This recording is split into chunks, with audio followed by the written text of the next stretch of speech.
is a difference between you and me. We both looked into the abyss. But when it looked back at us, you blinked. Hi guys, Angrapher here, and in this DCL video, I will begin with the top 3 auto PvP teams in my opinion. I am an in-game player. I have not like a super whale or anything. Most of my characters are 70-11. I have quite a few rebirth. I have put some money into the game, but I stopped that a while ago. So now it's just whatever resources I have, I use. And honestly, Wraith PvP can be annoying and just repetitive, but sometimes you have to do it if there are some frags at the end of the rainbow that you need for another character. So these auto teams will help you get through. Now, some of the auto teams won't really be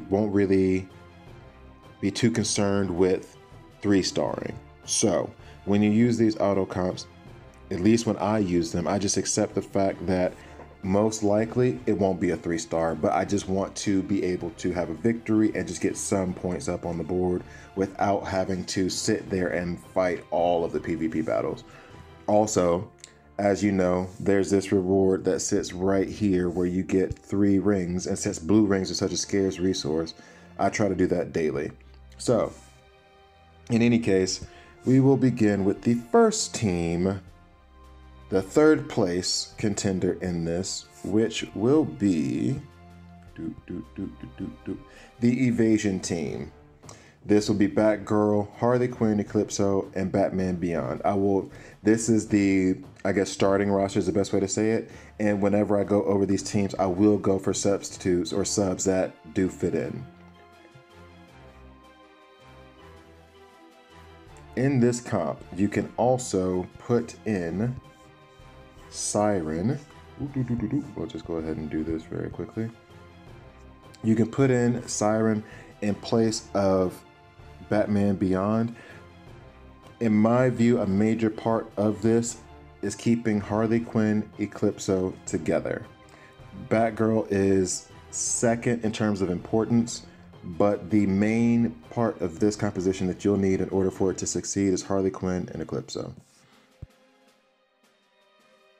So this will be the first run with the team. One thing I have to acknowledge is that this auto PvP team, truth be told, is more for fun than it is for actual effectiveness.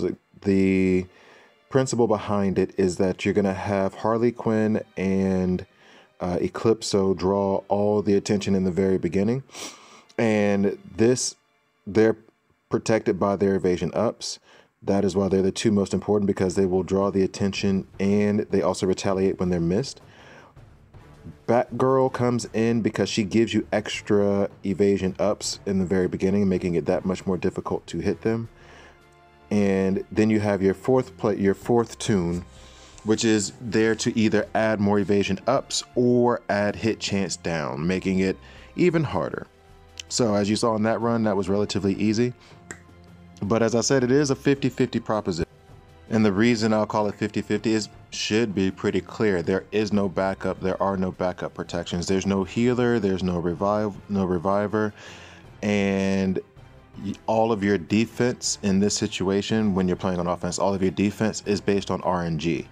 And depending on how the game wants to perform, you could have 20 evasion ups and still get hits, or you could have just 2 evasion ups and they don't touch you. So it really does depend on your RNG. You're not in as much control over the outcome through auto. You're still not in much control over the outcome as you would be for the next 2 teams I'm going to mention. But as you can see, pretty straightforward. Even then, he had 3 hit chance downs that were laid by Batman Beyond, which made him miss.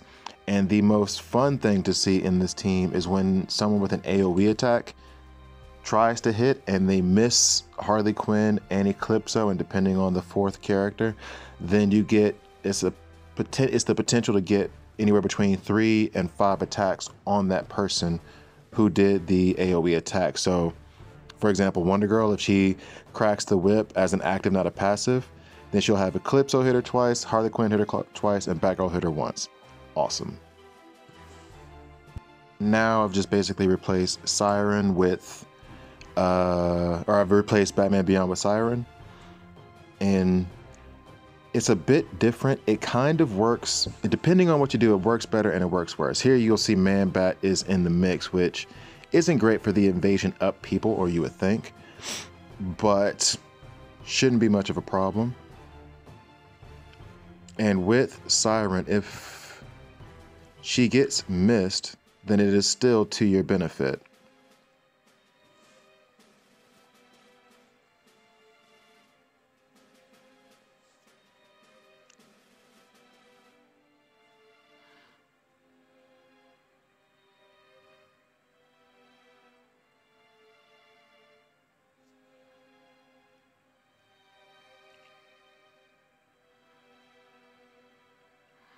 I really do think Siren is an incredibly underrated character, though.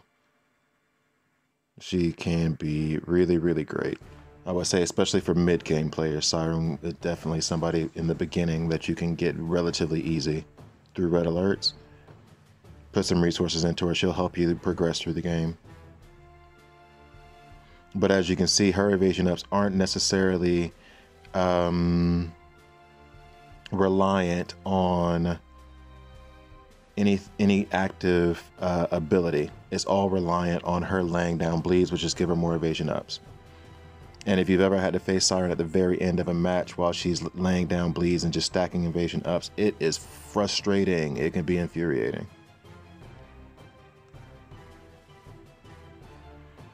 And so this is the perfect example of how this team isn't 100%.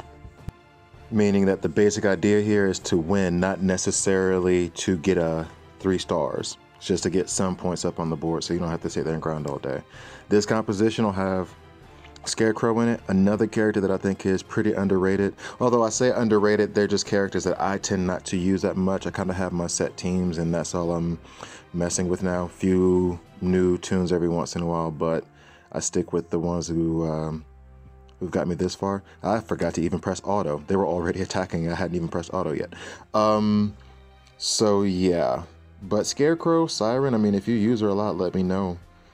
If you use him a lot, let me know. But Siren, Batman Beyond, and Scarecrow, I think are some pretty awesome characters that I don't see being used that much in PvP.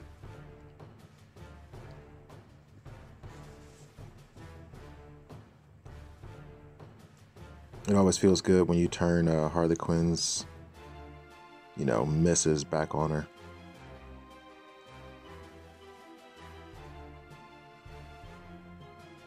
The more I look at this, oh, well, that's why I did it. The more I look at this, I feel like Scarecrow is actually a better 4th for this composition. Siren seems awesome too. I guess they all bring something different. The main reason I went with Batman Beyond was because of the affinity matchup, so that it would be a little bit more balanced. But it all seems to work pretty well, so that'll do it. I hope it was helpful. Stay